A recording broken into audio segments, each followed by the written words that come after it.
Hello, sound सबको जा रही है? यस सर आ रही है।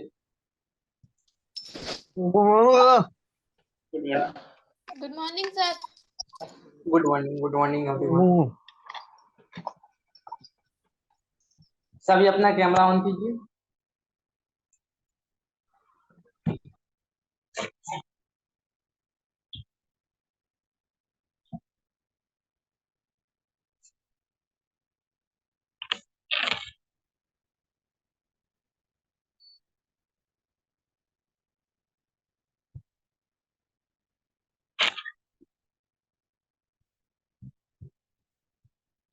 रोहित कैसे हैं? ठीक है सर। कहाँ पे है अभी आप? सर ब्रांच में है। New office? जी। न्यू ऑफिस में है? न्यू बताना। जी ऑफिस मैच करता है। जो कचहरी वाला खुला है ना, चलिए। उसी में है।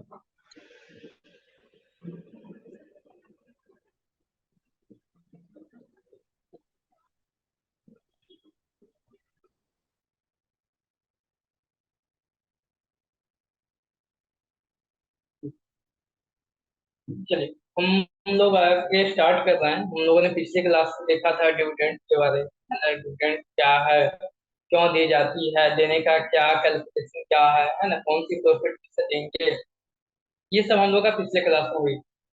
बस इसको थोड़ा सा रिवाइज करेंगे, उसके बाद आगे चलेंगे। डिविडेंड यदि कोई कंपनी नहीं दे तो क्या इशू हो सकती है ना। बोर्ड मीटिंग यदि पास करते हैं, उसके बाद अगर डिविडेंड नहीं मिले तो कितना इंटरेस्ट आपको देगा अलग से कंपनी। वो सब बात यहाँ पे आज देखते हैं। तो गुरमीत, आप हमें बताइए डिविडेंड क्या है?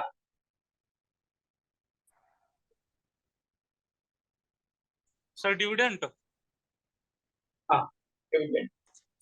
सर डिविडेंड एक तरीके का मतलब रिटर्न है, मतलब कि मतलब जो हमने इन्वेस्टमेंट करा है, शेयर खरीदा, परचेज करे हैं, शेयर परचेज करे हम, तो उसका in the form of reward मिलता है जो कंपनी हमें देती है। उसके बदले जो प्रॉफिट होता है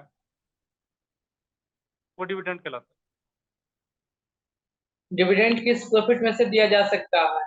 मतलब इसका है। जी प्रोसेस क्या है? डिविडेंड प्रोवाइड करने का क्या प्रोसेस है? सर डिविडेंड सर जितना जितना जिस रेशियो में उसमें शेयर खरीदते हैं, जितने परसेंटेज शेयर खरीदते हैं, उस हिसाब से उसको डिविडेंड मिलता है।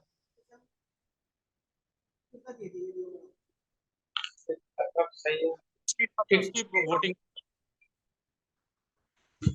अंजलि, आप बता, डिविडेंड क्या है, कैसे प्रोवाइड की जाती है, क्या कैलकुलेशन है इसका?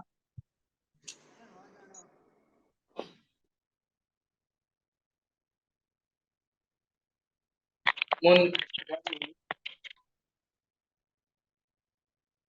मोनिका, आप बताओ।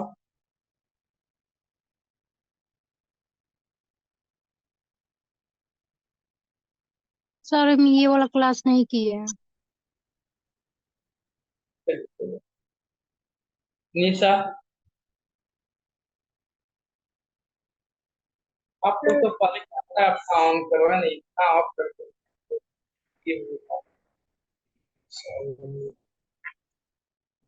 सर कंपनी के प्रॉफिट को शेयर होल्डर में डिस्ट्रीब्यूट करना डिविडेंड कहलाता है। और इसका कैलकुलेशन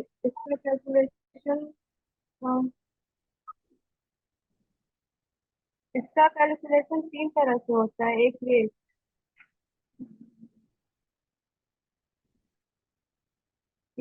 वेट को ऐड करते हैं और फिर 1/10 ऑफ करते हैं ये। फिर बताओ, सही बता रही हो, आगे बताओ। सर ये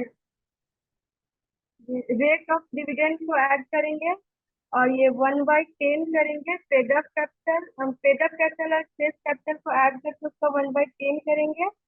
और ये भाई face capital, face capital, paid up capital, इसमें सर बता रहे हैं। चलो ठीक है। शेष मोनू कैपिटल आप की तो बताओ। बहुत। ठीक है निमिषा, मैं सुन गया। सॉरी, ये निशा। हाँ, मोनू, यस सर।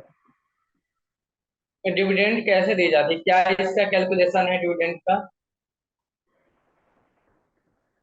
इसका क्लास नहीं किए थे।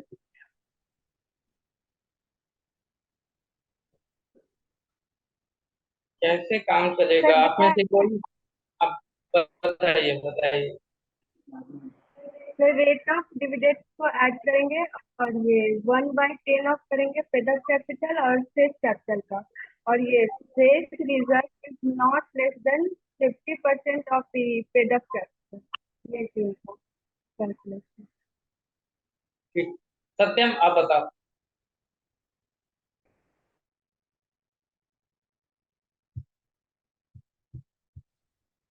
सर डिविडेंड सत्य। कंपनी का पेड अप, डिविडेंड से पेड अप कैपिटल इसमें मिला करके 10% मैक्सिमम दिया जा सकता है सर। और उसका एक रेशियो होता है सर, उस रेशियो के हिसाब से ही हम बांट सकते हैं। एक मिनिमम उसका होगा कि हम इतना ही मिनिमम दे सकते हैं सर पेड अप कैपिटल, अगर कंपनी का जो रिजर्व होता है उसके हिसाब से। आप लोगों को क्वेश्चन हम दिए थे तो पिछले क्लास में डिविडेंड के रिगार्डिंग,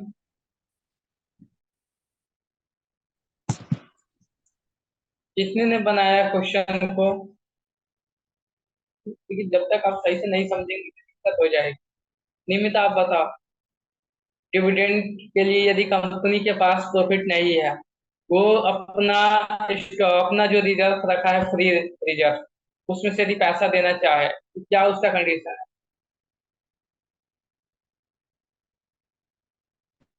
तो तीन कंडीशन का पहला मतलब ये डिविडेंड जो रेट है उसका 3 साल का रेट देखेंगे और 9.66 से ज्यादा नहीं होना चाहिए।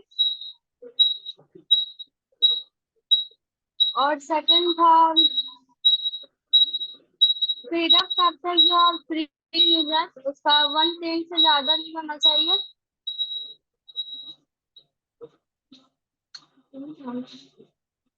और डिविडेंड और फ्री यूजर का ये 15% से ज्यादा नहीं होना चाहिए। चलिए, यहाँ पे देखिए, इसमें मैं थोड़ा सा बता, इसके बाद आगे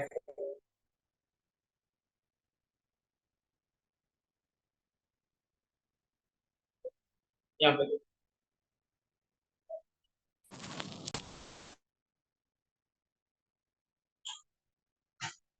मान लीजिए टाटा कंपनी,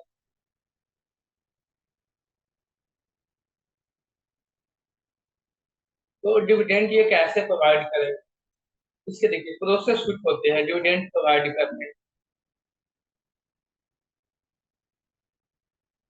फर्स्ट क्या होता है कि जो उसका करेंट ईयर का जो इनकम है, उस इनकम में से वो डिविडेंड देता है।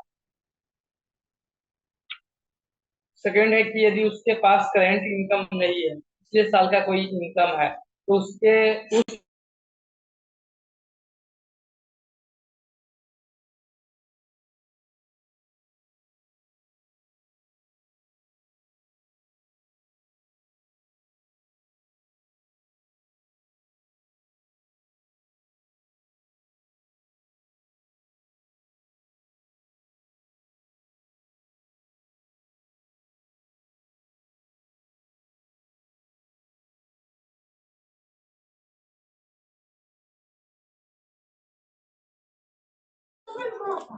ओकरा काहे ना कहलक हमें।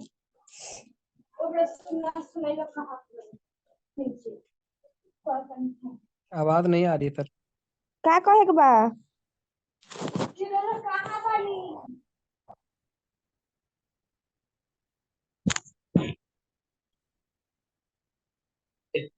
यहाँ पे देखिए क्या डिविडेंड का क्या प्रोसेस होता है। तो मान लीजिए कंपनी के पास प्रॉफिट नहीं है, और कंपनी जो अपना बचा के रखी है, बैलेंस बचा के रखी है प्रॉफिट का, जिसे हम लोग फ्री रिजर्व बोलते हैं।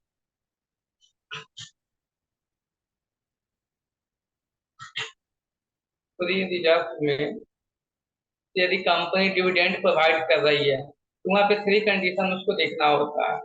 फर्स्ट क्या है कि पिछले 3 ईयर का ना, प्रीवियस 3 ईयर का जो आपका है previous financial year,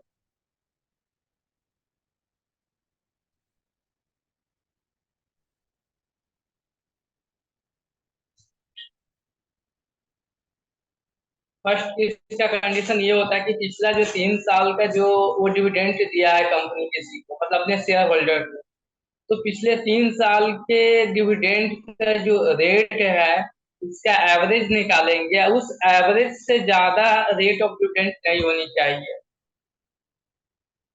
previous year का एवरेज निकाला जाता है।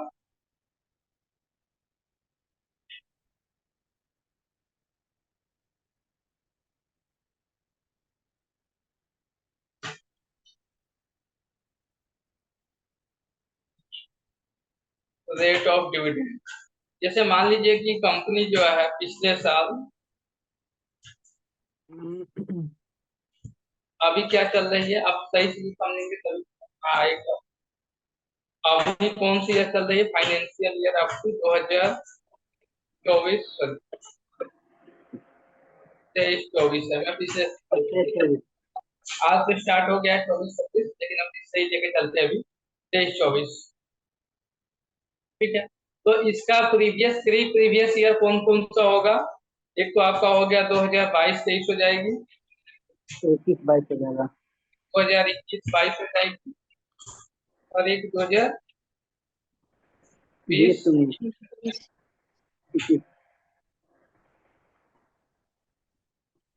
ये प्रीवियस ईयर है इसका। ये भी प्रीवियस ईयर है, ये आपका प्रीवियस ईयर, और ये भी आपका। मान लीजिए कंपनी प्रीवियस ईयर में, पिछले साल, वो अपने जो शेयर होल्डर है, इन्वेस्टर है, उसको 12% से डिविडेंड दिया है। इतना इनकम हुआ है, उसमें से 12% उसने एज ए डिविडेंड डिस्ट्रीब्यूशन किया है। उससे पिछले मंथ में, पिछले ईयर में मान लीजिए 15% से डिविडेंड दिया है।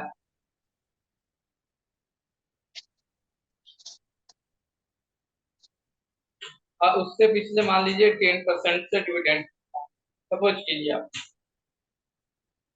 तो अभी जो ये जो फाइनेंशियल ईयर है, इसमें कितना dividend, maximum rate of dividend कितना हो सकता है?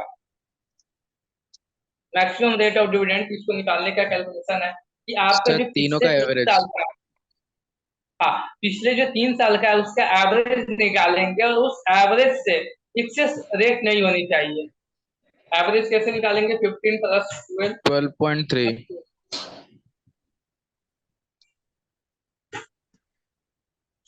और इसको 3 से आप डिवाइड।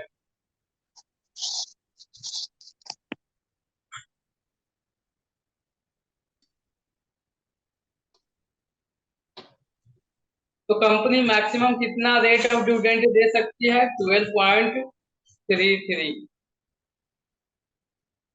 इससे ज्यादा नहीं दे सकती, इससे कम रेट ऑफ डिविडेंड हो सकता है, इससे एक्सेस नहीं हो सकता। पहला कंडीशन आपको ये फुलफिल करनी होती है।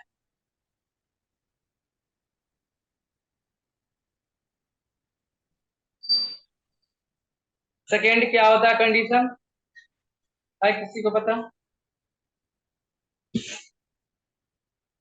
कंपनी के पास जो फ्री रिजर्व है, ठीक है,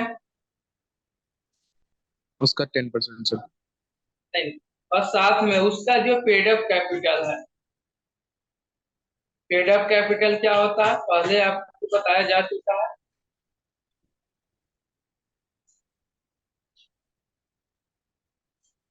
जो पेड अप कैपिटल, इसका 1/10 होना चाहिए।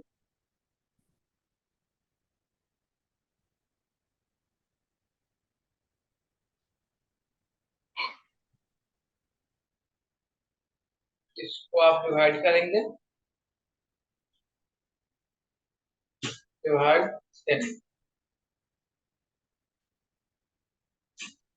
ठीक है। और थर्ड क्या होनी चाहिए, जैसे आप मैक्सिमम डिविडेंड कितना दे सकते हैं, ये यहाँ भी बताएगा कि जितना कंपनी के पास जो रिजर्व में पैसा बचा हुआ है प्लस उस कंपनी का जितना पेड अप कैपिटल है उसका 1/10, मान लीजिए 100 लाख है तो 10 lakh maximum amount as a dividend provide की जाएगी, मैक्सिमम अमाउंट। ठीक है। और थर्ड क्या इसका कंडीशन होती है, मान लीजिए कंपनी डिविडेंड दे रही है, अपना जो पहले से बैलेंस बचा के रखा हुआ है प्रॉफिट का बैलेंस, तो जब डिविडेंड देगी कंपनी तो जो उसका फ्री रिजर्व है वो पेड अप कैपिटल से 15% से कम नहीं होनी चाहिए। क्या मैंने बोला, फ्री रिजर्व की not less than 15% of paid up capital.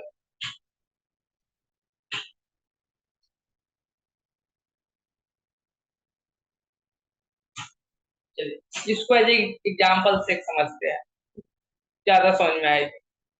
मान लीजिए कि कोई कंपनी है XYZ या कोई, मान लीजिए टाटा कंपनी एग्जाम्पल ले लीजिए,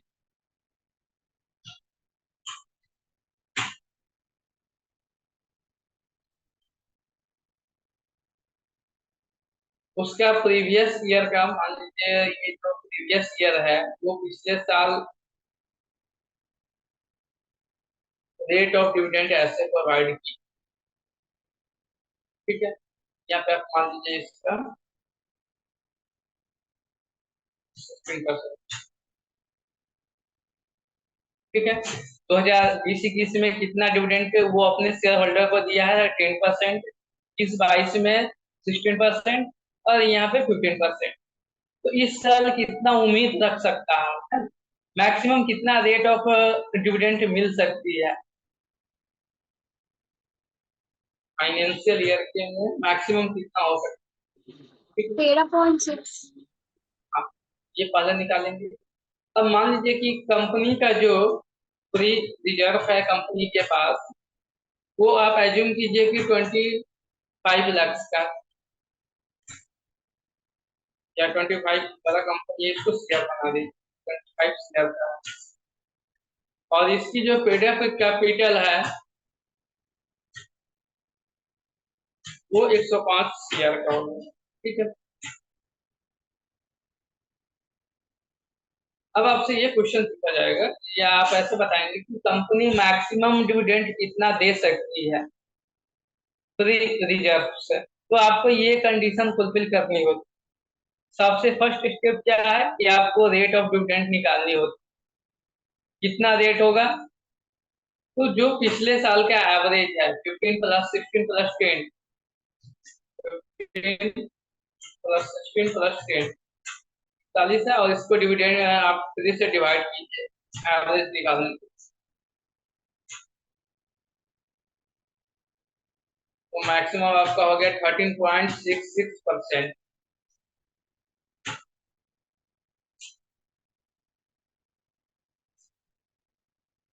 एक स्टेप आपने कंप्लीट किया। सेकेंड स्टेप क्या है कि जो फ्री रिजर्व है प्लस पेड अप कैपिटल है उसका 1/10 निकालेंगे।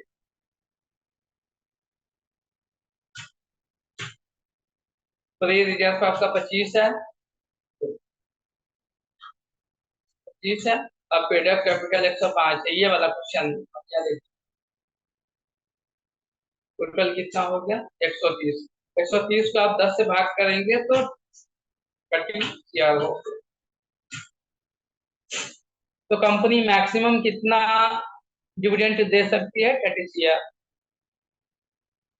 और एक्चुअल कितना दे सकता है ये तो आपका मैक्सिमम हो गया, लेकिन एक्चुअल इससे कम होगी कुछ ना कुछ अमाउंट, वो मैक्सिमम कितनी हो सकती है वो देखो।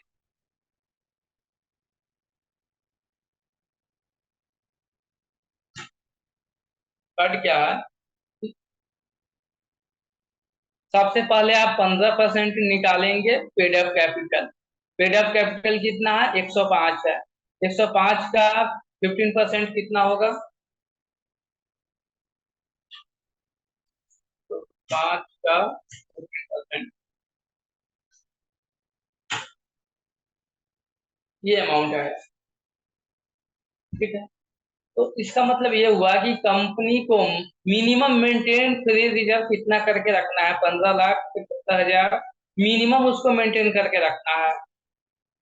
और उसके पास पहले से था कितना, 15 ये 25 CR, तो मिनिमम उसको मेंटेन करके रखना है। तो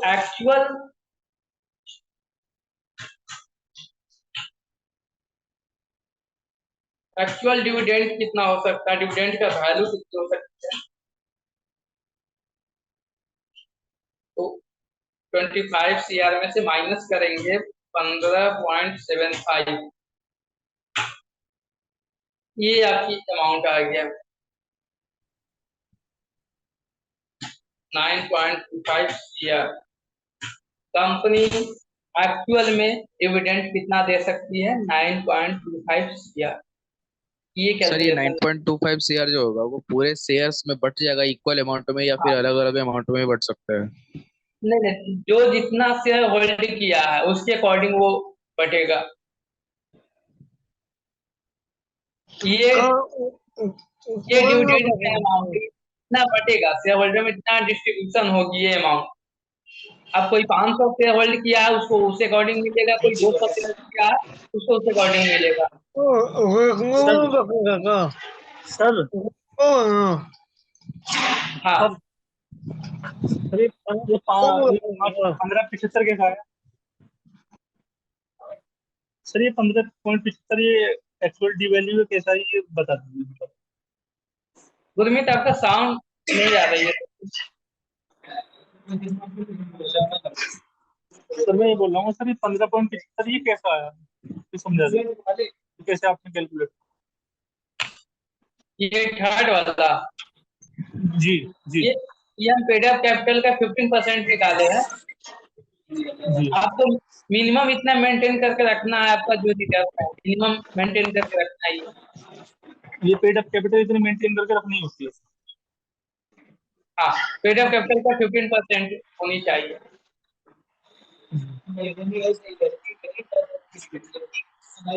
ठीक है सर।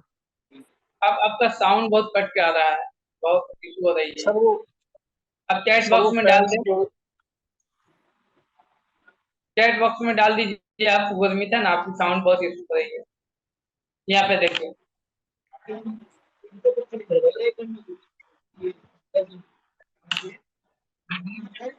ये कैलकुलेशन है ना, ये मैंने पहले ही बताया आपको, बट आप बताइए सर एक बार।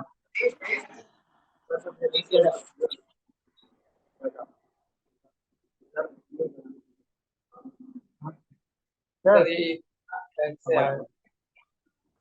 वही मैं बता रहा हूँ आपको, 15.75 कहाँ गया, ये वाला, ये आपका पेड अप कैपिटल का 15% है। पेड अप कैपिटल जो आपका है ना 105, उसका 15% मैंने यहाँ निकाला। इतना आपको मिनिमम मेंटेन करके रखना है। आपके पास टोटल 25 था, 25 में जितना मेंटेन करके रखना है वो हमने माइनस करने के लिए यहाँ पे कैलकुलेट किया।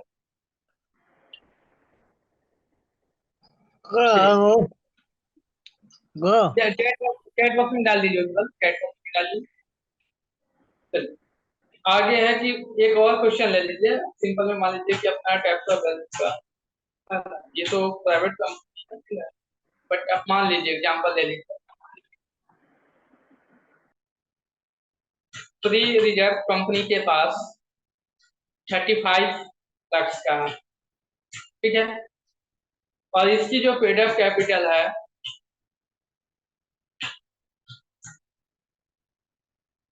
पेड अप कैपिटल है ये 150 लाख का है।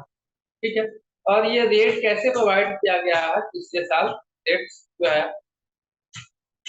10% में था, उसके बाद 11% था, और यहाँ पे 18%। ठीक है, ये सबके सब वैल्यू परसेंटेज में है। तो आप हमें एक्चुअल बताइए कि कितना डिविडेंड दे सकते हैं कंपनी। जैसा मैंने कैलकुलेशन किया है सेम आपको ऐसे कैलकुलेशन करना है। ये क्वेश्चन आप किया।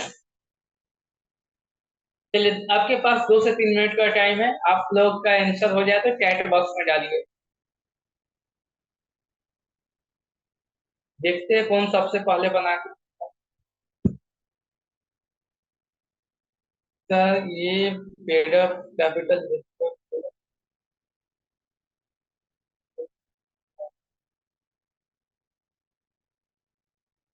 ये जो है जैसे आप जितना शेयर कंपनी में होल्ड किए हैं उसके अकॉर्डिंग डिस्ट्रीब्यूशन होती है। मान लीजिए कंपनी को 10 लाख के डिस्ट्रीब्यूशन देना है, डिविडेंड डिस्ट्रीब्यूशन करना है 10 लाख, और कंपनी के जो शेयर है नंबर ऑफ शेयर होल्डर 1000 है, तो सबसे पहले उसको फेस वैल्यू में डिवाइड की जाती है और एक शेयर पे कितना डिविडेंड देना है वो निकाली जाती है। यदि आपके पास 5 शेयर है तो आपको 5 शेयर दीजिए, 5 शेयर के अकॉर्डिंग आपको डिविडेंड दिया जाएगा। किसी के पास 500 है तो उसके अकॉर्डिंग दिया जाएगा। समझे उज्जवल?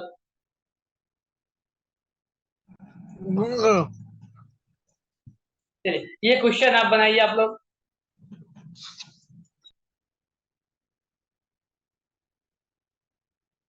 क्या वो मोनू क्यों नहीं बन रहा है क्वेश्चन आपका?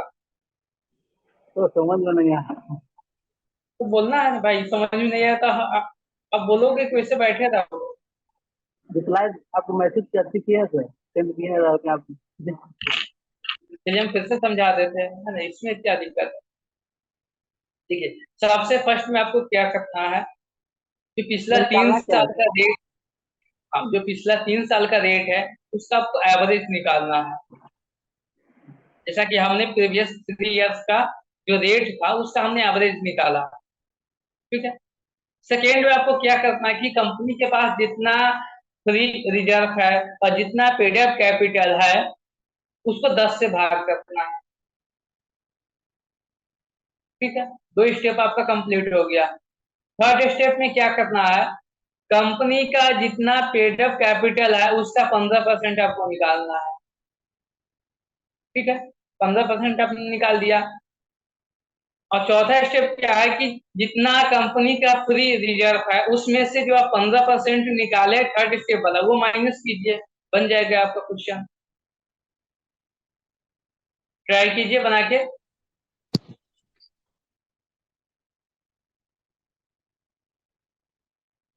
12.5 लाख है, वो 3 आदमी का आया।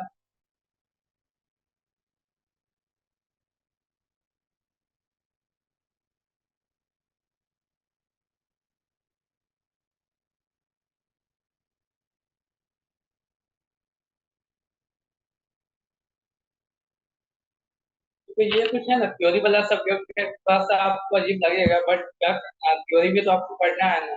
कंपनी लॉ में ज्यादातर थ्योरी वाले टॉपिक तो सबको मेंटेन करके चलना है, सही से पढ़ना है।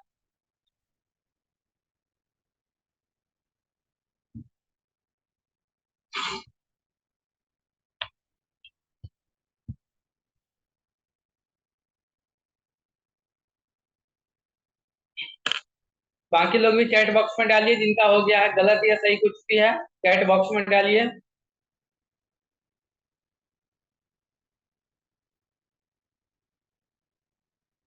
जब तक गलत नहीं बनाओगे तब तक सही नहीं बनेगा।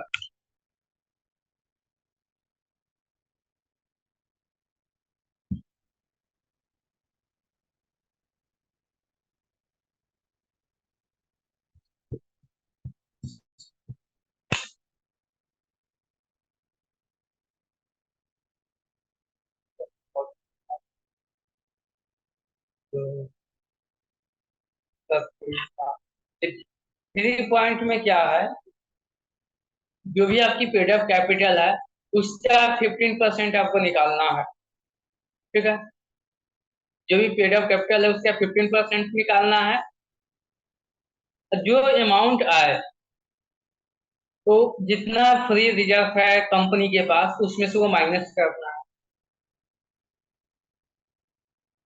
Free reserve minus 15% of paid up capital.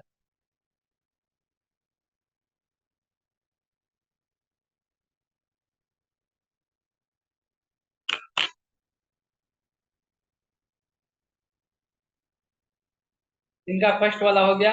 Second वाला भी आप थोड़ा ये देखो 14.75 एल हो गया ये, और ये 9.75 एल है। और यहाँ पे रेट जो है 5% है, 7% है और 11%। जिसका फर्स्ट हो गया, सेकेंड वाला भी आप लोग बनाए फॉर योर रिवीजन, ज्यादा समझ में आएगी।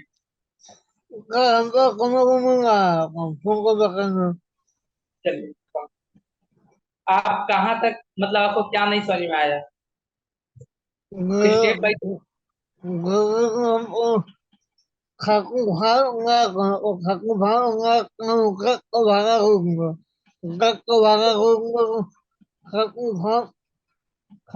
उज्ज्वल, एक सेकंड उज्ज्वल, एक सेकंड। आपका फर्स्ट स्टेप है कि जितना रेट है उसका एवरेज निकालना है, वो हो गया है कंप्लीट, या उसमें भी कंफ्यूजन है कैसे एवरेज निकाली जाती है? चलिए, तो सेकेंड स्टेप आपका क्या था कि जितना कंपनी का फ्री रिजर्व है प्लस पेड अप कैपिटल जो है ना, उसको आप ऐड कीजिए, उसको 10 से भाग दीजिए। कीजिए उसको, सेकेंड वाले को कीजिए आप।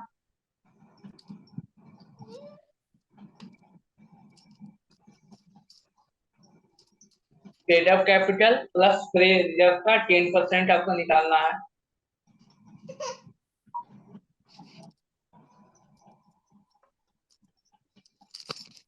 और भी किसी को समझ में नहीं आया है तो आप चैट बॉक्स में डाल सकते हैं।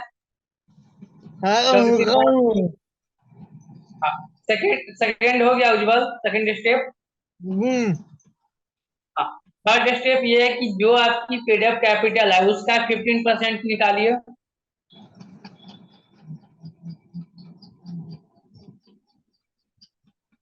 पेड अप कैपिटल का 15%, 15% ऑफ पेड अप कैपिटल।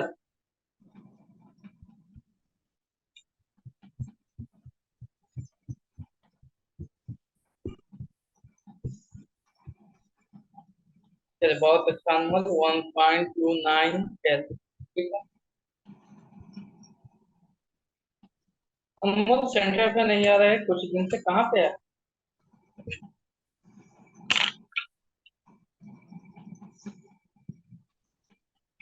आगे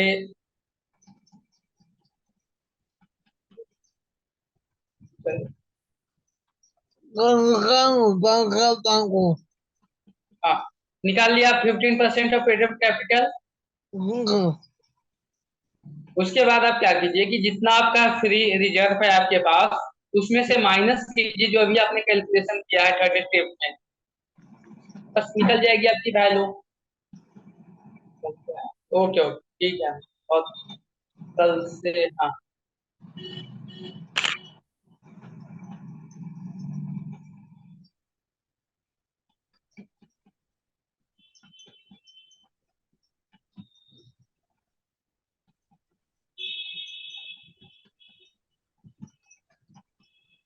बाकी लोग क्यों नहीं बना पाए, क्या इशू हो गया है? 2-3 आदमी बना पाए, क्या है? गुरमीत अभी तक आपका नहीं बना?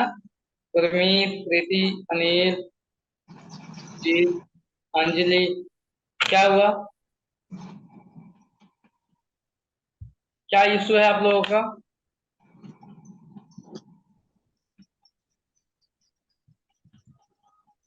हाँ, वो डिस्ट्रीब्यूशन मतलब अभी अभी नहीं आपको बताया होगा, हम अब ये बताए हैं। अच्छा, वो वाला क्वेश्चन, पेड ऑफ,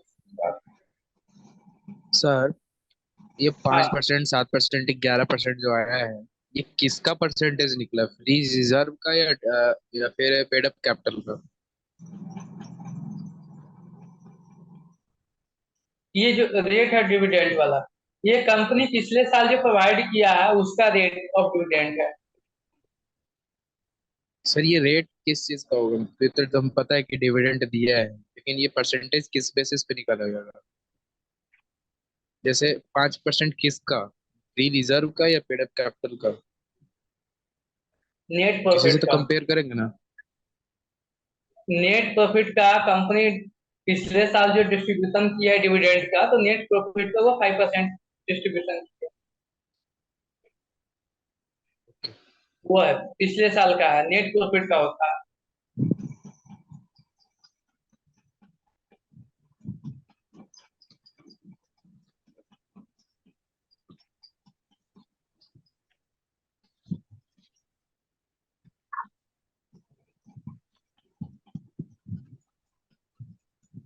चलो यहाँ पे देखो, देखिए स्टेप सिंपल सा है, जब तक आप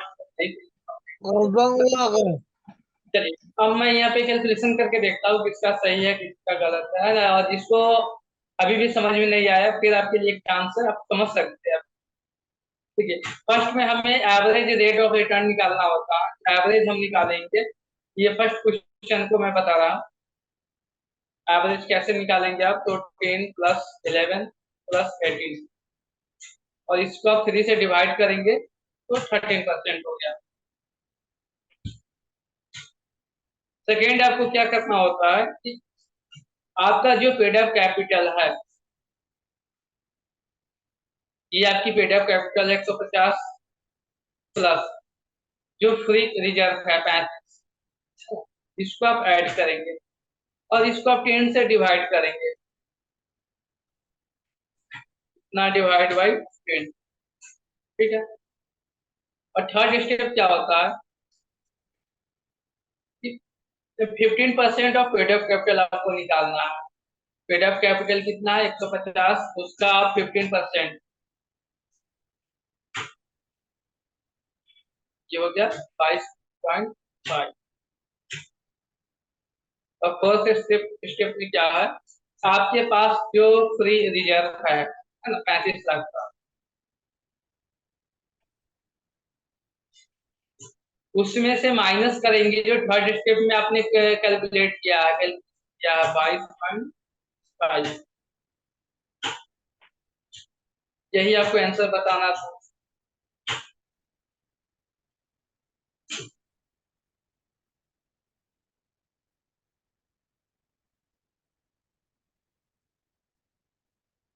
और लगभग सबका 12.55, हाँ ठीक, बहुत अच्छा सबका सही। सेकेंड वाला का आप देखो, सेकेंड वाला का क्या होगा, सेम ऐसा ही प्रोसेस है। रेट इसका 5 है प्लस 7 है प्लस 11 है, इसको आप 3 से डिवाइड किए,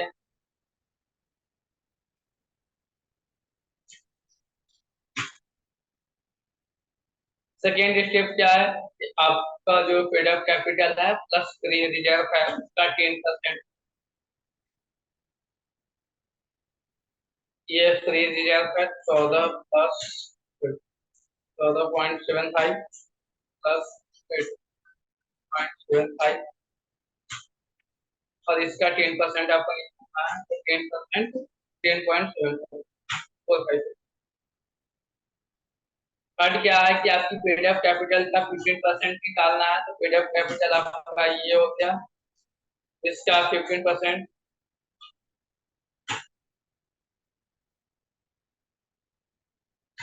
13.2।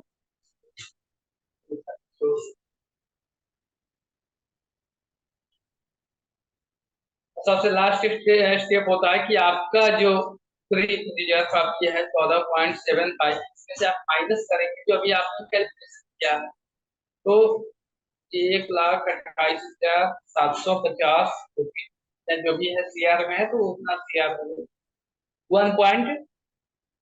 अच्छा, इसको यदि राउंड ऑफ करेंगे तो कितना होगा, कोई बता सकते हो, यदि इसको राउंड ऑफ हमें करना 1.29 या 1.3। है, देखिए राउंड ऑफ करने का क्या प्रोसेस होता है इसके, डेसिमल के बाद थर्ड पैलेस पे जो नंबर है यदि वो 5 से ज्यादा है, सेकेंड वाला एक इंक्रीज हो जाएगा। ठीक है, और ये अगर 5 से कम है तो सेकेंड वाला डिक्रीज हो जाएगा, इसका राउंड ऑफ हो जाएगा 1.29।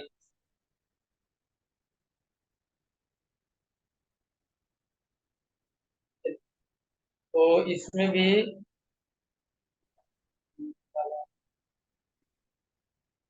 सेवन का बहुत अच्छा का भी है, सत्यम का, मूल का, हाँ सबका सही है, ठीक। कौन समझ में आता है? इसको आप है ना और भी खुद से प्रैक्टिस करना, खुद से डाटा ले लेना और इसको खुद से ट्राई कर, ज्यादा समझ में आएगा। चलो हम लोग कहाँ पे थे? ये होता कैसे वाले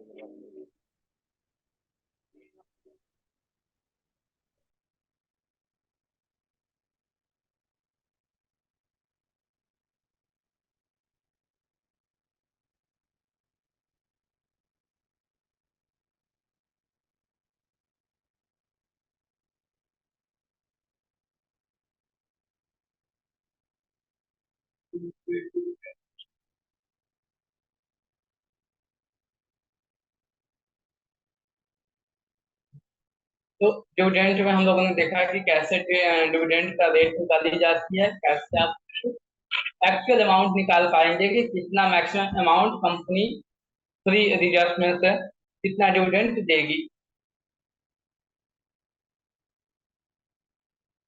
अब ये जो डिविडेंड का है प्रोसेस है, यदि बोर्ड मीटिंग ने पास किया है ना, बोर्ड मीटिंग ने पास कर दिया कि चलो डिविडेंड हो गया है ना, आप डिविडेंड हमें देना है शेयर होल्डर, तो अगला 5 दिन के अंदर में उस वो जो अमाउंट होती है उसको बैंक में किसी स्पेशल बैंक में उसको डिपॉजिट करा दी जाती है।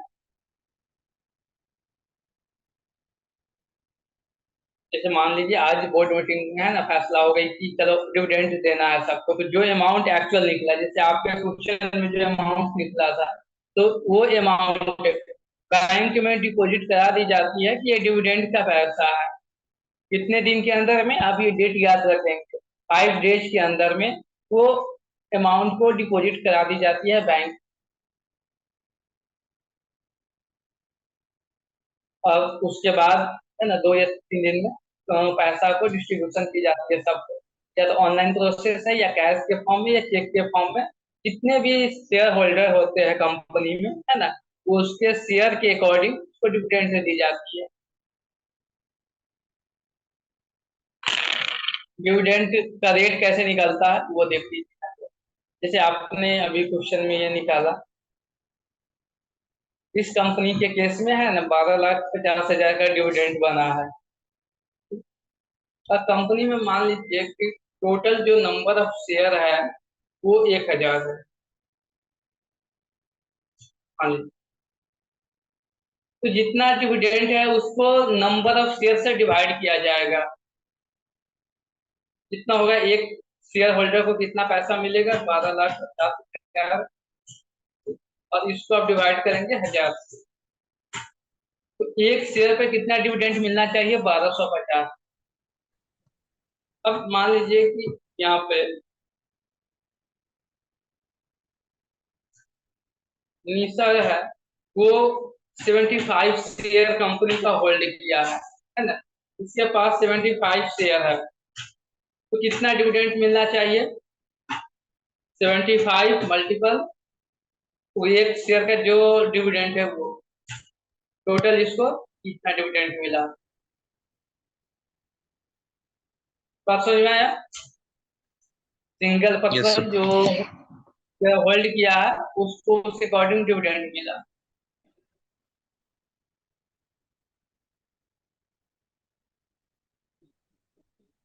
सर एक बार फिर से बताइए ना। जितना डिविडेंड का वैल्यू है उसको डिवाइड की जाती है जितना number of share holder company में अवेलेबल है।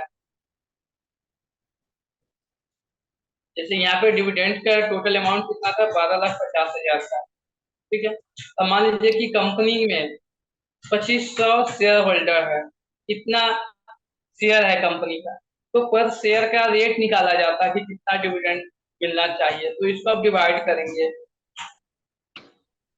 डिवाइड बाई ये, तो एक शेयर का कितना, एक शेयर पे कितना डिविडेंड मिलने चाहिए, 500, ये ये एक शेयर का डिविडेंड हो गया। आप जितना शेयर होल्ड किए है उसके अकॉर्डिंग आपको डिविडेंड मिल जाएगा। आप मान लीजिए कि 50 शेयर आपके पास है, तो उसी के अकॉर्डिंग आपको डिविडेंड मिलेगा। 500 मल्टीपल 25,000। 25,000।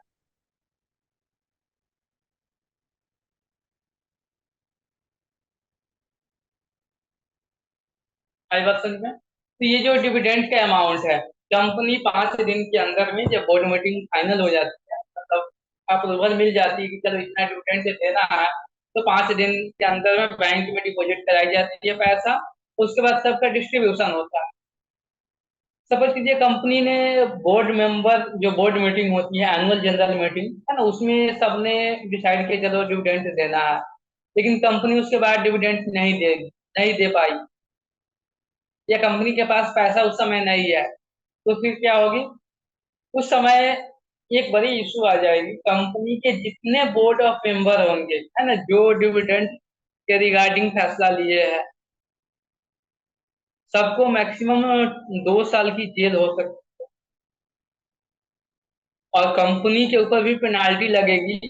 जितना डिविडेंड का अमाउंट है उसका 18%, 18% के करके इंटरेस्ट देना होगा शेयर होल्डर को। जैसे किसी पर्सन का 25,000 का बन रहा है, तो 25,000 अब प्लस इस पे 18% जितना होगा वो ऐड करके देना होगा मंथली बेसिस पे। 18% जितना डिले होगा उस हिसाब से।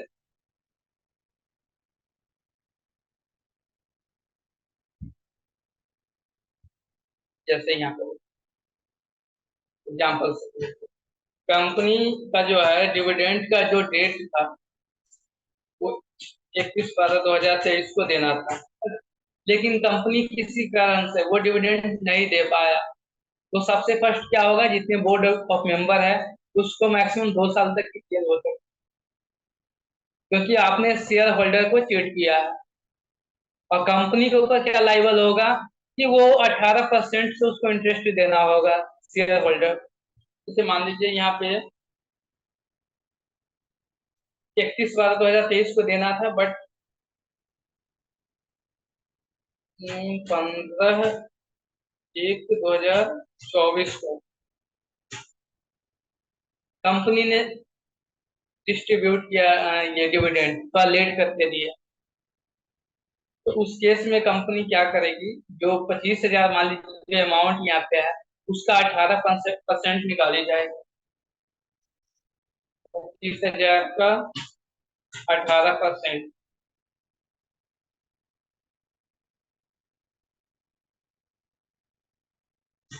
और ये मंथली बेसिस पे है। तो जितना दिन डिले हुआ होगा, जैसे 15 दिन इसमें डिले है, तो 15/30 है, 2250 रुपया अलग से देगा कंपनी। टोटल कितना देगा? 25,000 प्लस 2250, 2750 सर ये कंपनी। सर ये 18% इंटरेस्ट मंथली जाएगा ना? हाँ, मंथली बेसिस पे रहेगा ये।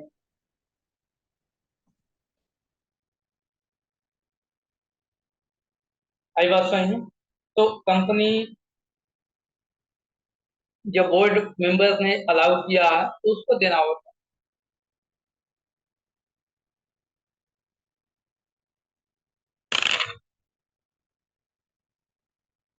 वही चीज यहाँ पे बताया गया है आपका, वही चीज दिखाया गया है।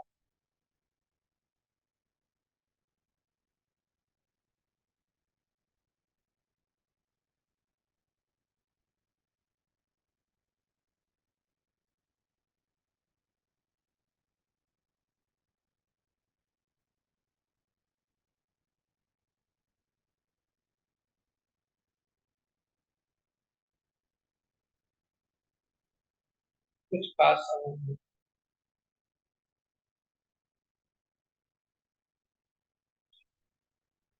आई बात समझ में? कंपनी का डिविडेंड का क्या प्रोसेस है, कैसे पेड की जाती है, नहीं पेड करने से क्या इशू हो सकती है, कितना इंटरेस्ट लगेगा, ये सब यहाँ पे दिखाए।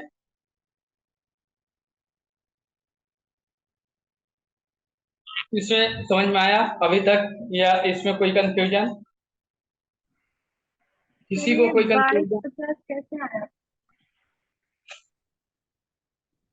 क्या बोली? ये लास्ट वाला चीज तो बता दीजिए।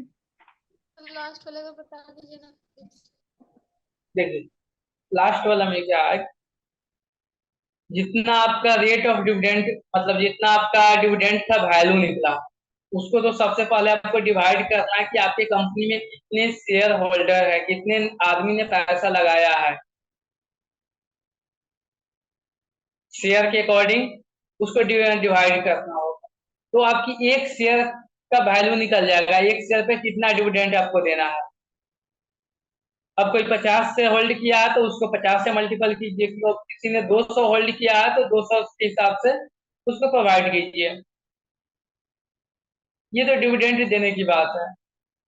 कंपनी की ये जिम्मेवारी बनती है कि वो 5 दिन के अंदर में उस पैसा को बैंक में डिपॉजिट करा दे।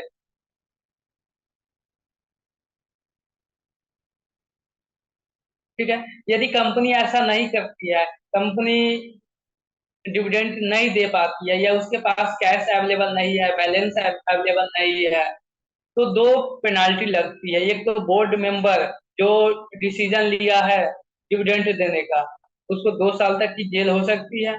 और कंपनी के ऊपर क्या है पेनाल्टी, कि वो 18% से इंटरेस्ट देना होगा अपने शेयर होल्डर को। ये प्रोसेस होती है डिविडेंड डिस्ट्रीब्यूशन का। सर हाँ, सर मंथली पड़ जाएगा तो 18% हो जाएगा। अगर लेट करेगा 2 महीने 3 महीने तो कितना परसेंट देना पड़ेगा? नहीं समझ आया। जैसे बोल रहे हैं कि मंथली पड़ जाएगा तो थोड़ा 18% हो गया। अगर वो 3 4 महीना लेट कर देगा तो कितना परसेंट देगा सर? उसी हिसाब से ज्यादा लग जाएगा आपको। महीना महीना में अठारह जितना परसेंट जो कट कर। जितना लेट करेगा उतना उसको डिविडेंड देना, मतलब उस पे उतना इंटरेस्ट लग जाएगा। 18% कटा जाएगा ना सर महीने का? 18% के हिसाब से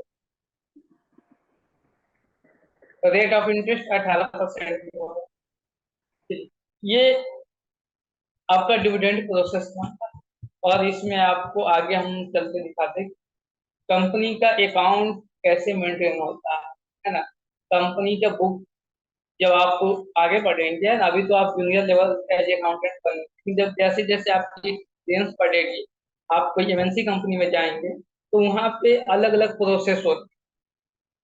प्रोसेस का मतलब ये है कि आप यदि कोई सीए फर्म में जाते हैं या कोई छोटे कंपनी में जाते हैं, तो एज ए अकाउंटेंट आप यदि जॉब करते हैं तो वहाँ पे आपको सब कुछ आपको मेंटेन करना है।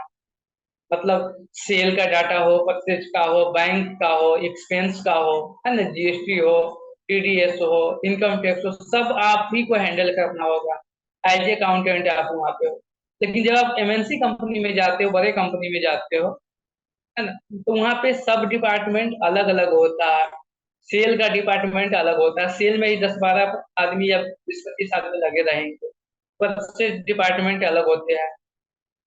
बैंक का अलग हो गया, बैंक में रिसीव का अलग डिपार्टमेंट होता है, पेमेंट वाला अलग डिपार्टमेंट होता है, सबका अलग अलग होता है। तो उसके अकॉर्डिंग है ना, आपको वहां पे देखना होगा कि हमारी जो कंपनी है उसका बुक ऑफ अकाउंट में क्या क्या मेंटेन करना है, कितने साल तक उसको मेंटेन करके रखना है। इनकम टैक्स के अकॉर्डिंग या कंपनी लॉ के अकॉर्डिंग हमें कंपनी का जो डाटा है वो किस फॉर्म में रखना है, कब तक रखना है, कहाँ पे रखना है, ये सब मेंटेन करना होता है। तो वही चीज हम यहाँ पे भी देख रहे हैं।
पूछता है।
चलिए ठीक है।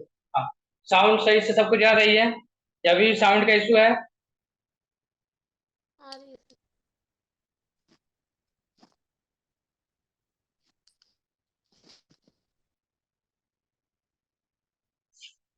बताओ आप लोग, साउंड साउंड का सही है ना? Yes sir. चलिए। यस सर, आ रहा। तो किसी कंपनी के लिए, है ना, कोई एमएनसी कंपनी के लिए एज पर कंपनी एक्ट के हिसाब से क्या क्या बुक्स ऑफ अकाउंट मेंटेन करना होता है, तो वो आपको यहाँ पे दिखाया गया है, ये बताया क्या क्या जाएगा। अकाउंटेंट ऑडिट, फिर से बताइए सर, थोड़ा सा एकदम खराब इसमें किसी कंपनी का, है ना, आपको कितना मनी कस्टमर से रिसीव हुआ है, कंपनी के पास कितना पैसा आया, कंपनी ने कितना एक्सपेंस किया, ये सबका एक प्रॉपर अरेंजमेंट होनी चाहिए। एक सही से उसका मतलब हर एक का एक हिसाब होनी चाहिए कि कंपनी को कहाँ से कितना पैसा आया, उसका आपका होनी चाहिए हिसाब, है ना, कंपनी ने कहाँ कहाँ एक्सपेंस किया, ये सब एक एक पैसा का हिसाब होनी चाहिए। एज ए अकाउंटेंट आप हो तो आपको ये देखना होगा कि कंपनी का जितने भी इनकम है, जितने भी एक्सपेंस है, उसका प्रॉपर मेंटेन हो, रिकॉर्ड हो। इसके लिए आप क्या करेंगे, है ना, जैसे मान लीजिए कंपनी का एक्सपेंस का आपको मेंटेन करना है। सपोज आप मनु, आप एग्जांपल ले लीजिए। मनु, साउंड क्या है आपके पास? आप किसी कंपनी में एज ए अकाउंट के लिए जॉब पे गए हैं और कंपनी का एक एक्सपेंस आपको मेंटेन करना है। आप कैसे एक्सपेंस मेंटेन करेंगे कि कंपनी ने कहाँ कहाँ एक्सपेंस किया?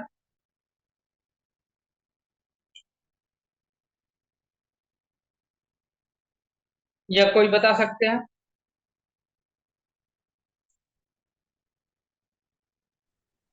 सर एक बार फिर से repeat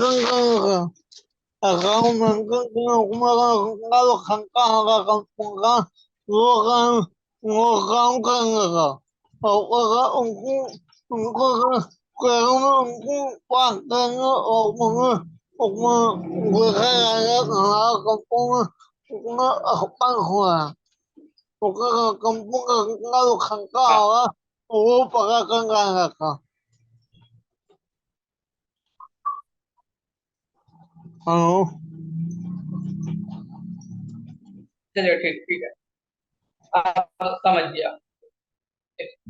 हर एक कंपनी का अपना एक्सपेंस स्लिप होता है, जैसे है ना, एक्सपेंस स्लिप, कोई भी एक्सपेंस स्लिप के अकॉर्डिंग होती है। और एज पर इनकम टैक्स में ये बताया गया है या कंपनी लॉ में भी है कि यदि आप 10,000 से ज्यादा एक्सपेंस कर रहे हैं तो आपको ऑनलाइन पेमेंट करना होगा।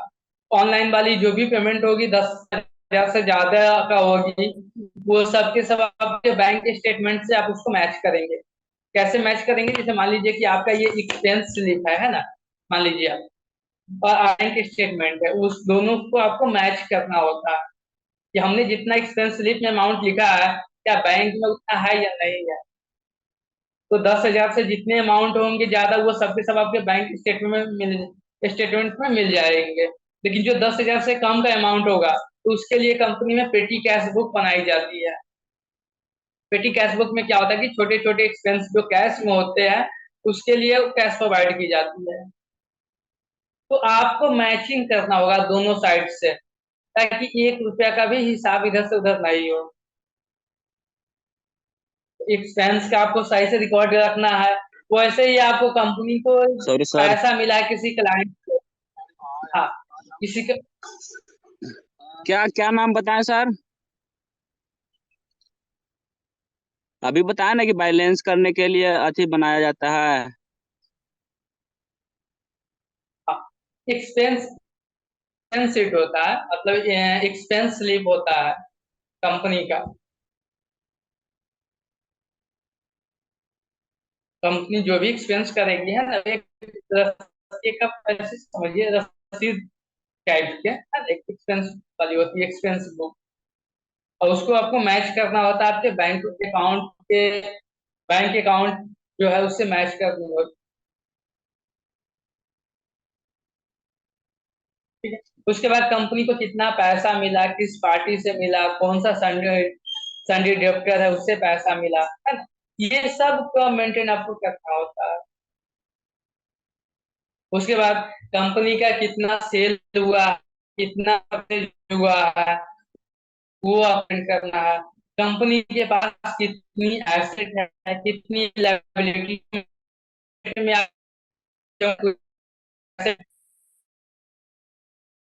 कट के आ रही है इसमें। आवाज कट रही है सर।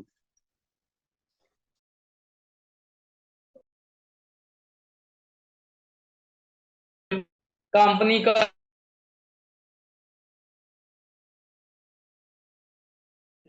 सर आवाज नहीं आ रही है।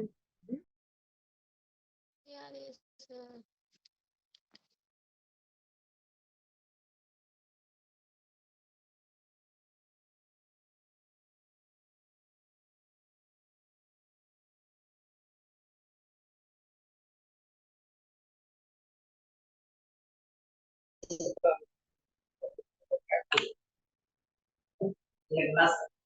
हेलो, अभी साउंड से जा रही है, अभी भी साउंड का इशू है।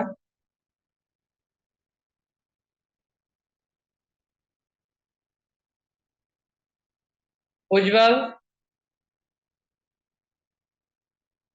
रीता, यस सर, साउंड जा रही है आप लोगों अब के आ पास? रही है। यस सर, ठीक है सर, अब चलिए ठीक है। तो अभी हमने आपको ये बताया कि कंपनी का बुक्स ऑफ अकाउंट मेंटेन करने के लिए एज पर कंपनी एक्ट में क्या क्या प्रोविजन बनाई गई है। तो सबसे फर्स्ट मैंने ये बताया कि कंपनी को जितना भी रिसीव हुआ है और जितना एक्सपेंस है वो सबका आपको सही से प्रॉपर मेंटेन करना है।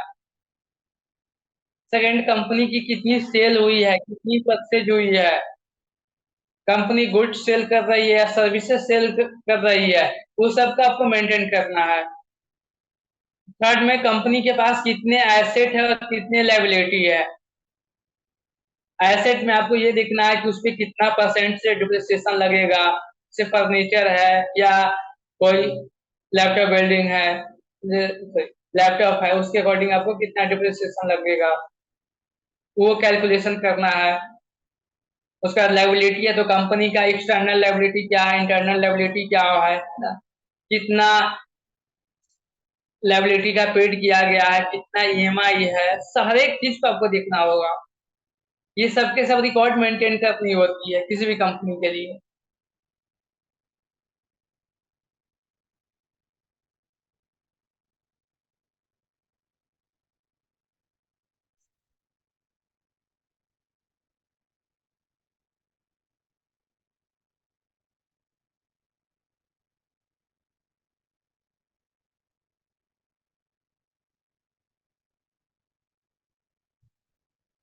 उसके बाद है कि जो बुक्स ऑफ अकाउंट है कंपनी का, वो मिनिमम 6 ईयर तक आपको रिकॉर्ड में रखना है। अब बुक्स ऑफ अकाउंट कैसा हो सकता है, पहले तो हार्ड कॉपी होती थी, ये रजिस्टर होती थी, बट अभी क्या है कि कंपनी एक्ट में अलाउ किया गया है कि आप इलेक्ट्रॉनिक मोड में भी आप अपने कंपनी का रिकॉर्ड रख सकते हैं। जैसे आप टैली पे अपना अकाउंट मेंटेन करते हैं, ये क्या है, एक इलेक्ट्रॉनिक मोड है ना, ये फिजिकल मोड नहीं है। या आपके कंपनी में सैप सॉफ्टवेयर है, उस पर आप अपना डाटा मेंटेन करके रखते हैं, तो सब क्या इलेक्ट्रॉनिक मोड में है। तो कंपनी एक्ट में ये अलाउ है कि आप अपने जो डाटा है आपका बुक्स ऑफ अकाउंट का डाटा है, वो तो या तो हार्ड कॉपी में रख सकते हैं या सॉफ्ट कॉपी में रख सकते हैं, कोई इशू नहीं है। मिनिमम कितने साल तक? 6 ईयर तक। जैसे आप मान लीजिए फाइनेंशियल ईयर अभी 23-24 चल रही है, 23-24 का डाटा आपको कब तक रखना है? 6 साल आप उसमें ऐड कीजिए तो 2029-30 तक आपको वो मेंटेन करके रखना है।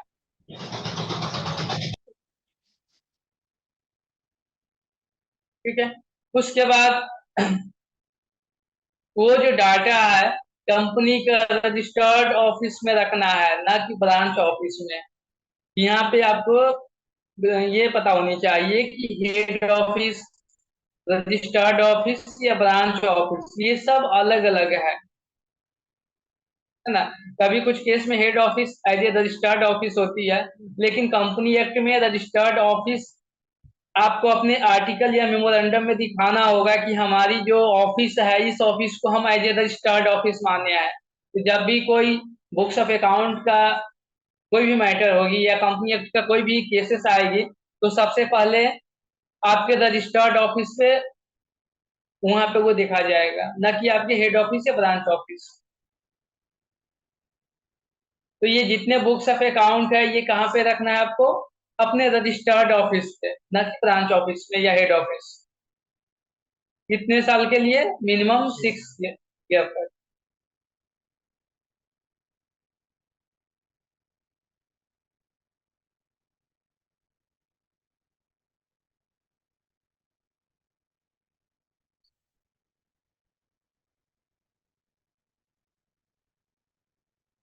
आई बात समझो। अभी हम क्या बताया, बताइए आप में से कोई अभी तक जो बताया अकाउंट, बुक्स ऑफ अकाउंट के बारे में। उसके बाद आगे चलते हैं।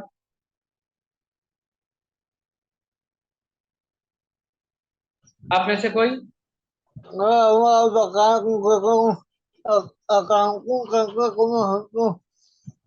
account member tinggal bangkara account member tinggal auto kok account tinggal account member tinggal poho kampung poho ngah enggak pakai kangkaka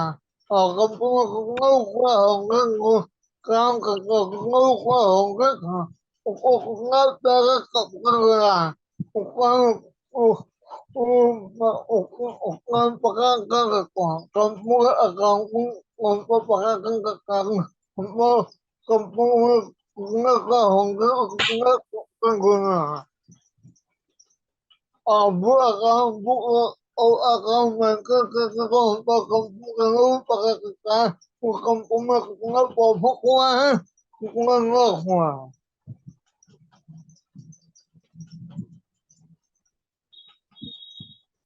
हाँ हाँ चलिए, ठीक ठीक है, लगभग सही बात। तो बुक्स ऑफ अकाउंट में आपको जितने पैसा रिसीव हुआ है, एक्सपेंस हुआ है, एक वो हो गया। सेकंड आपकी सेल परचेज हो गया। और थर्ड आपकी एसेट एंड लायबिलिटी हो गया। ये सब तो आपको मेंटेन करना है कंपनी का मिनिमम 6 ईयर तक। कहाँ पे मेंटेन करना है? तो कंपनी का जो रजिस्टर्ड ऑफिस है वहां पे आपको मेंटेन करना है। वो या तो हार्ड कॉपी में हो सकती है या सॉफ्ट कॉपी में हो सकती है, इलेक्ट्रॉनिक मोड में या फिजिकल मोड में।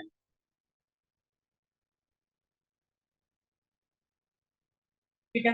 जैसे मान लीजिए कि आप अपने डाटा को रजिस्टर्ड ऑफिस में नहीं रखना चाहते हैं या कोई इशू हो गई है वहां पे, तो आपको विद इन 7 डेज में अपने आरओसी को बताना होगा कि हम अपनी डाटा को किस ऑफिस में रखे हुए हैं।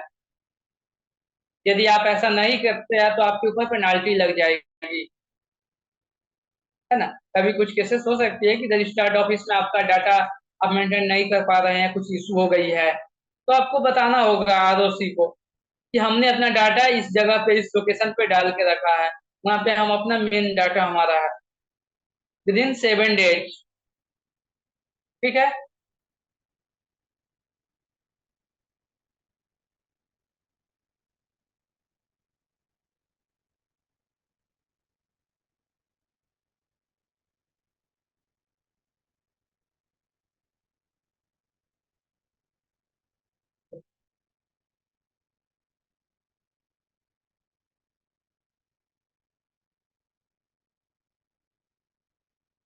ये बुक्स ऑफ अकाउंट का मैंने अभी शॉर्ट वे में आपको बताया।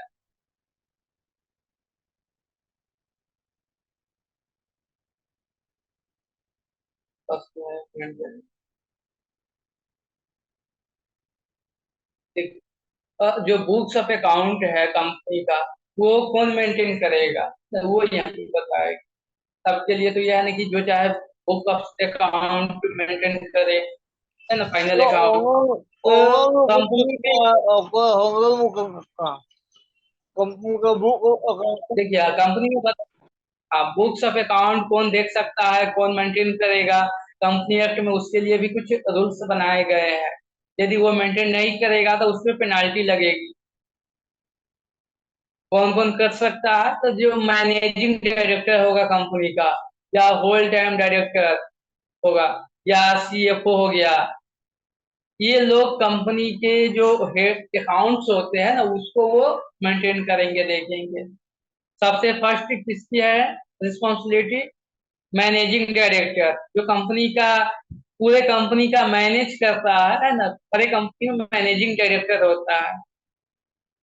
तो जो कंपनी के सभी रिकॉर्ड्स को या हर एक एक्टिविटी को मैनेज करता है, उसको रिस्पॉन्स उसकी लायबिलिटी बनती है कि आप मेंटेन करें। साथ में जो होल टाइम डायरेक्टर होते हैं कंपनी में, आप आगे पढ़ेंगे ना, हम लोग भी पढ़ेंगे कि कंपनी में अलग अलग टाइप के डायरेक्टर होते हैं, है ना, होल टाइम हो गया, पार्ट टाइम हो गया, कोई प्रॉफिट शेयरिंग में हो गया, कोई नॉन प्रॉफिट में हो गया, कोई वोटिंग के लिए केवल होता है। जो कंपनी में होल टाइम के लिए रहता है, फुल टाइम, वो मेंटेन करेगा। या जो कंपनी का मेन हेड होता है, चीफ फाइनेंशियल ऑफिसर, उसको सीएफओ बोला जाता है, हर एक कंपनी में सीएफओ होता है, वो मेंटेन करेगा। ठीक है।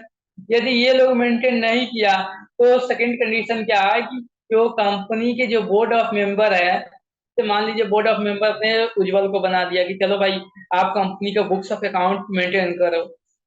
उस कंपनी में उज्जवल ना तो मैनेजिंग डायरेक्टर है, ना होल टाइम है, ना सीएफओ है, लेकिन बोर्ड ऑफ मेंबर ने उज्जवल को बना दिया कि आप ही मेंटेन करोगे, तो फिर उज्जवल की लायबिलिटी बन जाएगी मेंटेन कर।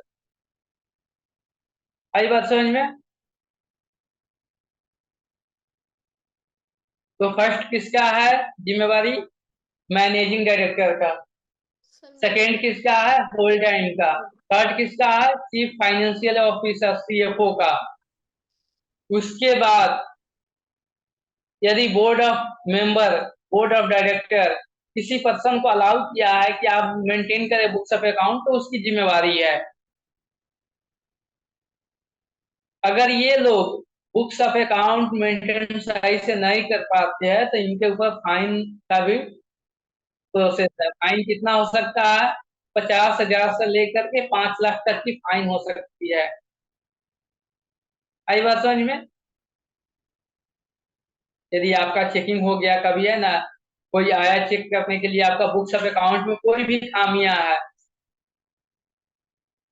तो उस केस में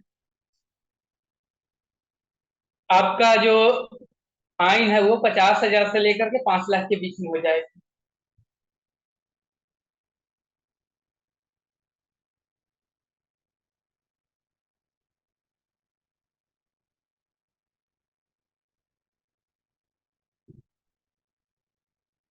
साउंड सही से जा रहा है सबको? Yes sir. साउंड का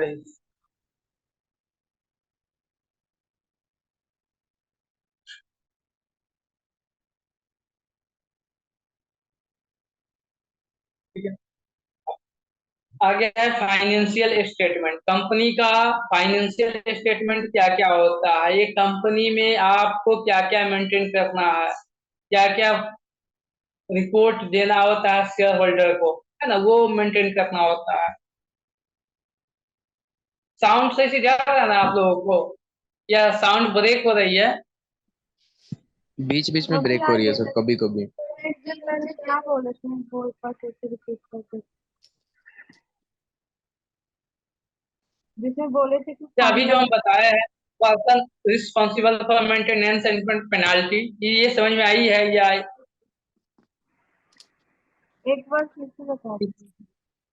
हाँ, चलिए देखिए, कंपनी के जो बुक्स ऑफ अकाउंट है, ये जो साउंड है ना ब्रेक हो तो आप चैट बॉक्स में हमको डाल देना, नहीं तो हमें पता नहीं चलता है कि साउंड ब्रेक हुआ या क्या हो रही है। Okay sir. देखिए, तो कंपनी में ये बताया गया है कि कौन से person books of account company का मेंटेन करेगा। तो एक जिम्मेवारी बनाई गई है, लायबिलिटी बनाई गई है कि आपको मेंटेन करना है। वो कौन हो सकता है? फर्स्ट में मैनेजिंग डायरेक्टर जो होगी कंपनी की, जो मैनेज करता है, वो हो गया। सेकेंड में कंपनी की जो होल टाइम डायरेक्टर है, वो हो गया। थर्ड में financial chief financial officer, CFO. हर एक कंपनी के लिए एक सीएफओ बनाई जाती है, जो कंपनी के सारे फाइनेंशियल ट्रांजेक्शन को वो देखता है कि कहाँ से कितना पैसा आया, कहाँ कितना गया, हर एक पैसा का वो रिकॉर्ड रखता है। तो इन लोगों को कंपनी एक्ट में बनाया गया है कि आप लोग बुक्स ऑफ अकाउंट मेंटेन करेंगे। और इसके अलावा कंपनी के जो बोर्ड ऑफ डायरेक्टर है ना, बोर्ड के जो मेंबर है, वो यदि किसी पर्सन को अलाउ करेंगे कि आप बुक्स ऑफ अकाउंट मेंटेन करें, तो उसकी जिम्मेवारी बनेगी बुक्स ऑफ अकाउंट मेंटेन करने की। यदि ये लोग सही से प्रॉपर मेंटेन नहीं करते हैं बुक्स ऑफ अकाउंट, उसमें क्या क्या हो सकता है? सारे इनकम, सारे एक्सपेंस हो सकते हैं, all asset and all liability हो सकती है, all purchase and all sale हो सकते हैं। ये सब के सब मेंटेन करना है। यदि ये लोग मेंटेन सही से नहीं कर पाते हैं, तो इन पे पेनाल्टी 50,000 से लेकर के 5 लाख तक लग सकती है। आई बात समझ में? तो क्या कौन का वो क्या कौन हाँ बोलिए। तो क्या कौन का वो उन्हें कौन मारा 50,000 वाला। उनका का होगा वो होगा वो होगा क्या होगा उसका वो का होगा उसके बाद है कि यदि किसी पर्सन को बोर्ड मेंबर ने अलाउ किया है कि बुक्स ऑफ अकाउंट अब मेंटेन करे, तो वो मेंटेन करेगा। ऐसा नहीं, अगर वो लोग मेंटेन नहीं कर पाते हैं तो 50,000 से लेकर के 5 लाख तक का पेनाल्टी लगेगी।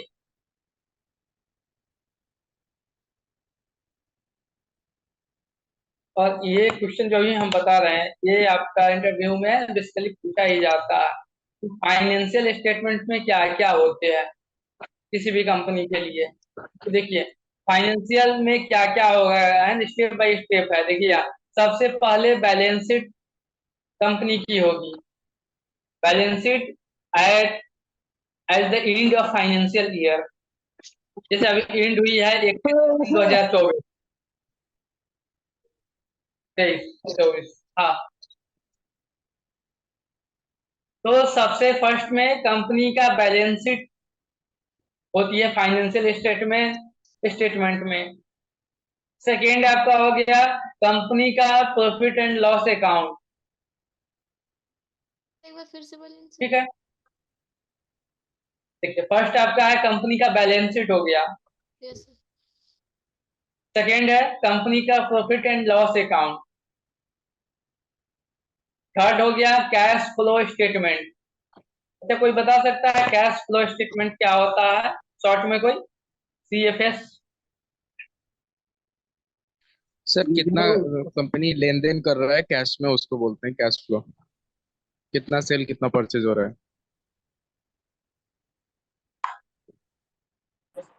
सर इसमें ये बताया जाता है कि कितना फंड इनफ्लो हुआ है और कितना फंड आउटफ्लो हुआ है, इसमें ये बताया जाता है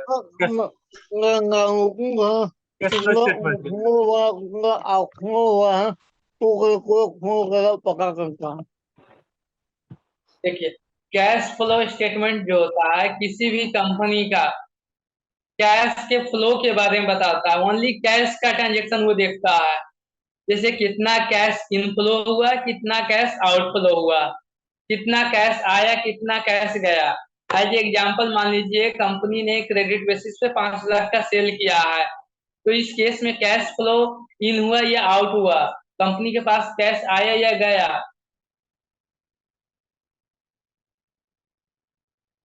कोई बताए? सर कुछ नहीं हुआ सर, उसमें कैश ना आया है ना यहाँ पे कुछ भी नहीं हुआ, कंपनी का मतलब कैश फ्लो पे कोई इफेक्ट नहीं पड़ेगा, क्योंकि यहाँ पे जो सेल हुआ है क्रेडिट बेसिस पे हुआ है। सही बात समझ में? क्रेडिट बेसिस पे सेल हुआ है, इसलिए कैश फ्लो पे कोई इफेक्ट नहीं होगा। सेकेंड एग्जांपल ले लीजिए, कंपनी यदि किसी का सैलरी पेड कर रहा है कैश में, तो कैश इन फ्लो हुआ या आउट फ्लो हुआ? इन फ्लो मतलब कैश कंपनी के पास आया, आउट फ्लो मतलब गया। सर आउटफ्लो सर आउटफ्लो होगा। आउटफ्लो हो रहा सर, आउट आउटफ्लो। फ्लो हुआ। हाँ, तो केवल कैश का मेंटेन करता है cash flow statement. Real time में आपको पता चल जाएगा कि कंपनी के पास अभी पास में कितना कैश अवेलेबल है। Cash means cash and bank balance. Sir आवाज ब्रेक हो रही सही बात समझ में? है। तो सबसे फर्स्ट स्टेटमेंट, और फोर्थ में है statement of change in equity if applicable. ये क्या होता है? जैसे कंपनी में जितने शेयर होल्डर होते हैं उसको जो इक्विटी में होल्ड किया है कंपनी का, मतलब सीधे समझिए कंपनी में कैपिटल कैपिटल का इंक्रीज या डिक्रीज होगा कंपनी में, उसका स्टेटमेंट आपको दिखाना है। कंपनी का कैपिटल इंक्रीज हुआ, यदि मान लीजिए कंपनी प्रॉफिट होता है तो उसकी कैपिटल इंक्रीज होगी, लॉस होगी तो कंपनी का कैपिटल डिक्रीज होगी, वो यहाँ पे दिखाना होता है कि एक्चुअल टाइम में आपके कंपनी के पास कितना इक्विटी है, कितना कैपिटल है। ठीक है। और सबसे लास्ट में होता है कि extension formatting part of document refer to the above. कभी कभी देखते होंगे आप, बैलेंस शीट बनाई जाती है तो डिप्रिसिएशन का कैलकुलेशन अलग से एक शीट में बनाई जाती है। ये एसेट है, इसमें इतना डिप्रिसिएशन लगा हुआ है, मतलब एक अटैचमेंट करके कॉपी बनाई जाती है। उसका एनेक्स्चर होता है कि कंपनी का फिक्स एसेट इतना है तो एज पर टेबल ए के हिसाब से, और वो टेबल अलग से बनाई जाती है। मतलब किसी भी फाइनेंशियल एसेट या लायबिलिटी या कुछ का भी डिटेल आपको देखना है तो आप एनेक्स्चर में जा करके देख लीजिए, सारे नोट्स अवेलेबल होते हैं। ठीक है। तो ये 5 स्टेप में होते हैं। जैसे मैं अभी आपको कुछ दिखा दूंगा ना, किसी का एनुअल रिपोर्ट हम आपको दिखाते हैं, उसमें आप देखेंगे कि क्या क्या उसका। तो पागल वन का बोलकर नाक में का बोलना। हेलो। हाँ बोलिए। तो नाक वन का बोलना, नाक में का बोलना। एनेक्स्चर होता है ना, कैलकुलेशन शीट होती है। कैलकुलेशन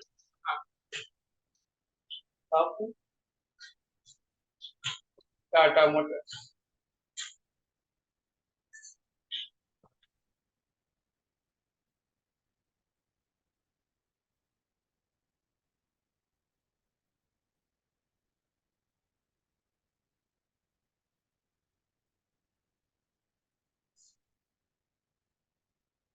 बाईस तेईस का ही ले लेते हैं।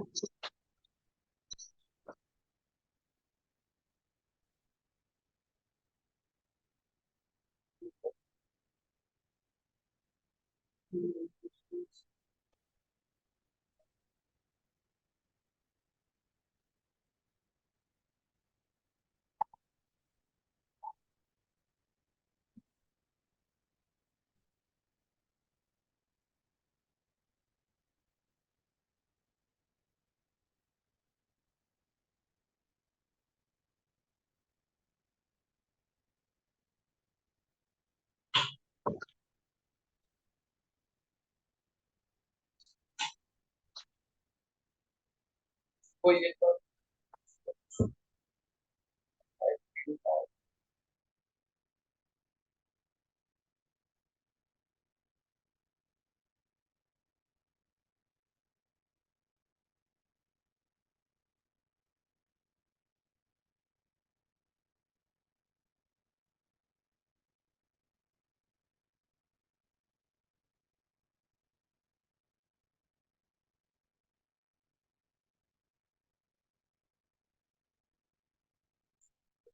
ये है ना, हर एक जनरल जनरल मीटिंग जो होती है कंपनी का, उसमें रिपोर्ट तैयार की जाती है और हर एक शेयर होल्डर को ये डिस्ट्रीब्यूशन की जाती है।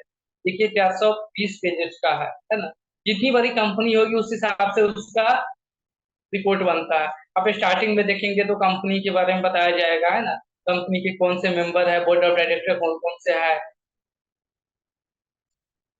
यहाँ पे देख रहे हैं सबका नाम, यहाँ मैनेजमेंट टीम क्या है, बिजनेस हेड क्या है, मतलब हर एक डिटेल, चेयरमैन कंपनी का कौन है।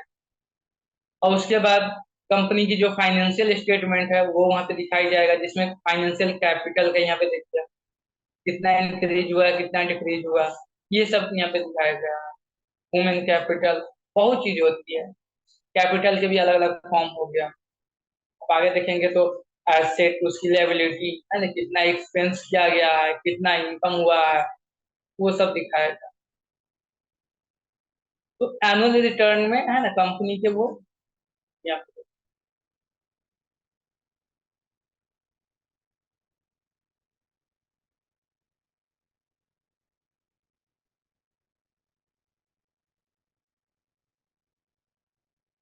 List of subscriber Tata, Tata. और इसका जो मतलब बिजनेस पार्टनर है या जिसको वो सेल करता है, वो सबका नेम यहाँ पे है। हर एक चीज यहाँ पे मेंशन किया गया। तो हम आपको यही बताना चाहते हैं इसमें कि कंपनी की जो फाइनेंशियल स्टेटमेंट होती है, जो एनुअल रिपोर्ट होती है, उसमें ये 5-6 चीज जो बताए अभी, तो ये सब उसमें प्रेजेंटेशन होता है। डिटेल व्यू में वो दिखाया जाता है कि कंपनी की कितनी, बैलेंस शीट में कौन कौन सी पार्ट में है, क्या क्या उसकी एसेट लायबिलिटी है, हर एक चीज डिटेल में बताई जाती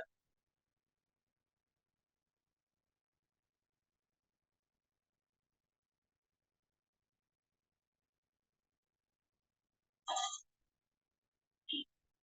आई बात समझ में? तो अभी जो बताया इसमें कोई कंफ्यूजन किसी को? अकाउंट्स, कंपनी के अकाउंट्स क्या है, कहाँ मेंटेन की जाती है, कब तक मेंटेन करना होता है, किस फॉर्म में मेंटेन करना होता है, और क्या क्या मेंटेन करना होता है, एनुअल जनरल मीटिंग में क्या क्या आपको प्रोवाइड मतलब देना होता है, दिखाना होता है कंपनी का। इसमें कोई कंफ्यूजन किसी को?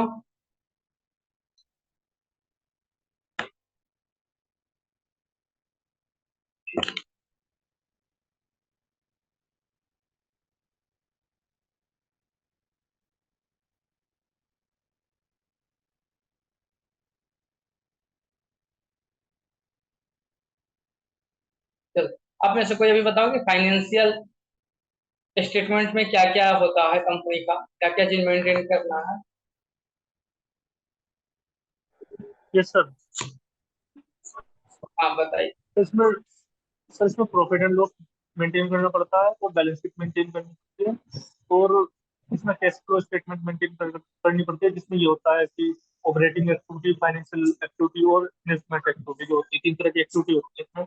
इसमें ये पता लगता है कि कितना फंड हमारा इनफ्लो हुआ, कितना फंड आउटफ्लो हुआ, किसी की होती है। और फिर ये कैश फ्लो स्टेटमेंट हो गई, एक फंड फ्लो स्टेटमेंट भी होती है, वो भी हमें मेंटेन करनी